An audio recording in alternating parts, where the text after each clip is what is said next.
Hello. Thank you for spending some time with us and having a chat. Yeah. You've got your new album coming out this July. Are you excited?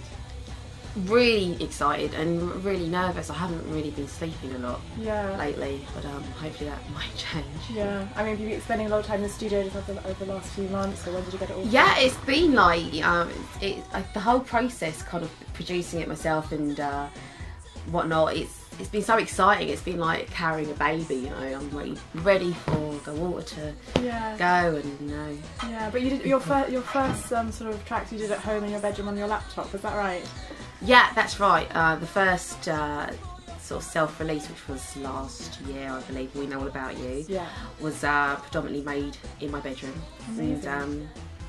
And it was really nice that so many people gravitated to that, and it went on to be playlisted by Radio 1 and used in a BBC TV commercial. So I was really overwhelmed that so many people took to what I was doing. Yeah. And why do you think that was? I mean, what do you think you're presenting to people that they like?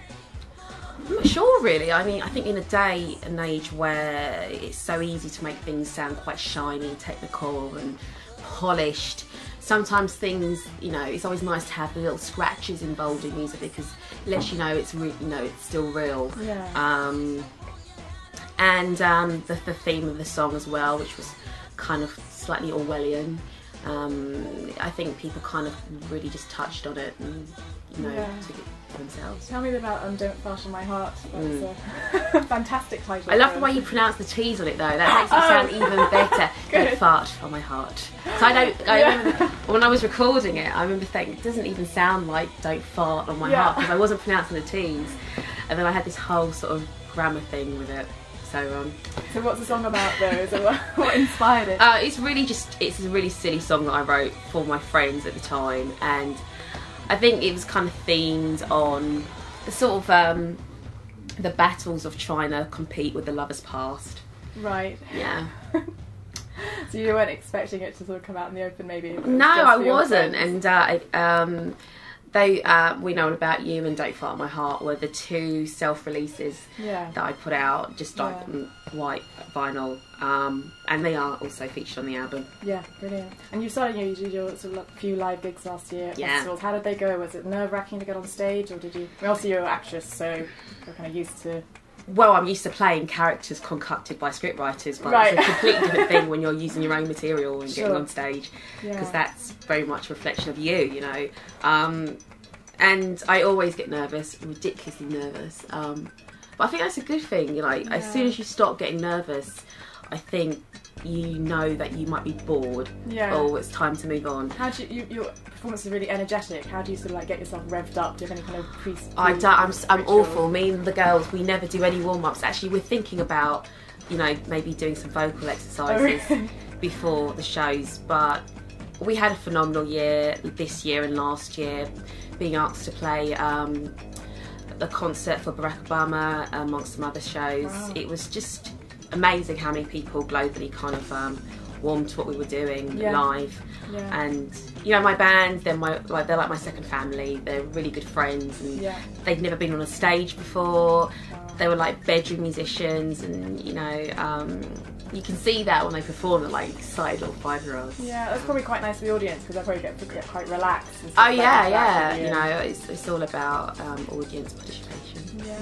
And you've got a great look. I mean, tell us a bit about your jewellery, for example. Oh right, the donuts. Yes. Fantastic. This is designed actually by a good friend of mine, Timothy Andrews, and I actually design a lot of the clothes in the band as well as some costumes. But do you make them yourself as well? Amazing. It's just got that whole sort of DIY thing about it. I really quite like keeping things cheap and cheerful. And the album's quite colourfully themed, which is kind of a reflection of the album as well. The sound's quite colourful, and so the costumes. Yeah. How would you describe your sound at the moment? I mean, obviously it's probably developing from where you originally started out, but to somebody who didn't know your music, I'm not sure. I mean, I try really hard not to kind of pigeonhole it into any one thing. I mean, I know everyone says that, but I really don't. Because listening back to the album, it's almost like a soundtrack to somebody with ADD. It's constantly changing. Yeah. You know, each track is a complete juxtaposition of the other one. And when I was making the album, I realised that I wanted it to almost sound like an iPod, like my iPod shuffle, you know, the playlists and different genres. And I really feel like we're kind of living in more of a sort of a culture clash society, almost, where it's, you know, the melting pot is, you know, the lines between division are becoming ever so much more blurred. And I really felt like not much music I was hearing, at least, was reflecting that so much.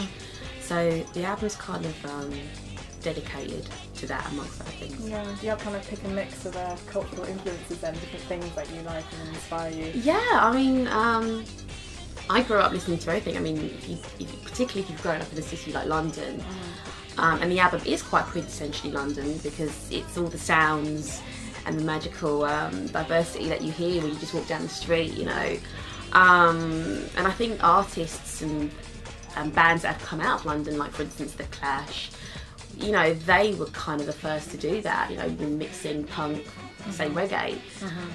So from that aspect it's nothing new, but I think, you know, years forward we've become even more of a melting pot, and the album definitely sounds like one. Yeah, and for one of the videos you got like loads of different people to do little dances, and it was really, really great fun. Yeah, there was basically lots of fans from MySpace and online. Really? And I basically said, you know, thank you for supporting the music, and despite being really slow in getting an album out, holding on, because it was overwhelming that I'd never released anything officially. Even the singles that I put out myself were only available in London. Yet myself and the band had played almost around the world, and you know, the shows were always really full. And so the fans very much are the focus point of that video. Really cool. So did you like contact them directly through MySpace? No, I just put out a bulletin and a blog on MySpace. Fantastic. And God, we got so much footage in. We got like footage from Tokyo to Brazil, Australia to Brooklyn, Jamaica, everywhere. And it's kind of got a sort of a DIY sort of Spike Jonze feel about it, you know, just like randomly dancing in the street. And I like that, you know, I like things that aren't shiny. I don't think things need to be shiny in order to be creative, you know, in this day and age. So people are kind of armed with a digicam or their phone cameras. Yeah, that was it. Yeah, brilliant. And so you've got a huge tour coming up. Are you kind of excited? Yeah, really excited. Playing some really fun shows today, going to some new cities, new towns. Just confirmed for Fiji Rock, and some UK festivals. Which UK ones are you doing? I'm doing Glastonbury and majority of them.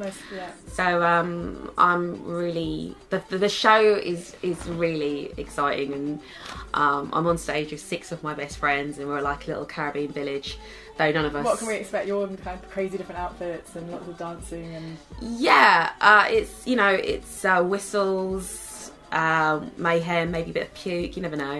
Yeah. It's really about, you know, celebrating. You know, it's more of a celebration than a sort of live show. Yeah. And I really like the idea of people kind of getting involved. Sometimes people bring whistles or little percussions and play it in the audience, which is always fun. So yeah, looking forward to that. That's really good. Is there anywhere apart from the UK, outside the UK, is there anywhere that you're really looking forward to going, sort of new cities for you?